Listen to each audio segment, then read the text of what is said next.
My father's old mate Terry worked on the local council. He tipped me off one evening in the pub that the subcontractor the council used had decided to retire and wanted a trustworthy scrappy to come and clear his yard.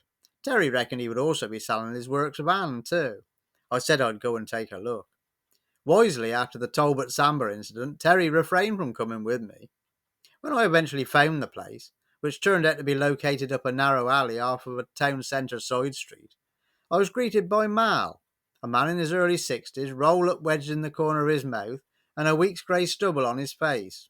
The yard was just littered with various ramshackle tin sheds, a Victorian cottage set back, and a well wedged in late 70s VW LT35 long wheelbase high top van in blue, looking rather sorry for itself. Once the initial saying how it was had been dispensed with, I was shown what was to go. Mal's role for the council had obviously been an outdoor one. Remnants of cut up metal park benches, garden gates, signposts, and literally piles and piles of road names, warning signs, and house numbers. We agreed on a price for the yard full before the van was even mentioned. Drew Pritchard would have had a field day, but I was totally clueless when it came to architectural salvage, figuring the only value really was the weight of the metal that took the 2 lorry loads to shift it off on the Bedford CF. I must admit to feeling a little antsy heading back to the yard. Surely no copper would have believed I bought these load of road signs from a fella down the back of the vets for cash. With regards to the VW van, it having a Perkins diesel engine fitted meant Mal felt it was worth a lot more than the 50 quid scrap value I'd offered for it, and he decided to sell it off himself. To be honest, it was too big for fit on the Bedford CF recovery truck anyway, so I hardly cried out for missing it. Some months later, I was lingering at one of Howard Pugh's auctions out between Muchmartle and Kempley.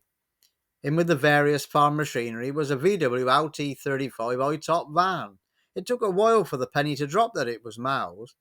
The second last lot of the sale, most folk had melted away and had either gone home or were busy loading their ill-advised purchases. Pitbull Smith, Howard Pugh's pet Scrappy, seemed to be missing that day for reasons best known to himself, so standing behind the auctioneer, when he said 30 quid to start it or I'll pass on this one, I tapped his arm.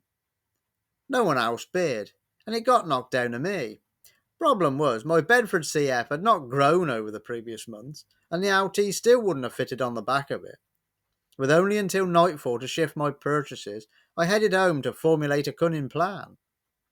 Father was missing in action. I had some parts to drop off at one of the local garages, and on my way back up, called at my old mate Paul's motorcycle breaker's yard.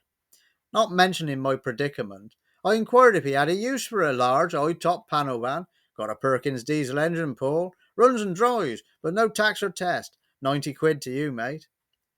Make a nice cheap shed for all them motorbike engines you've got there, I said.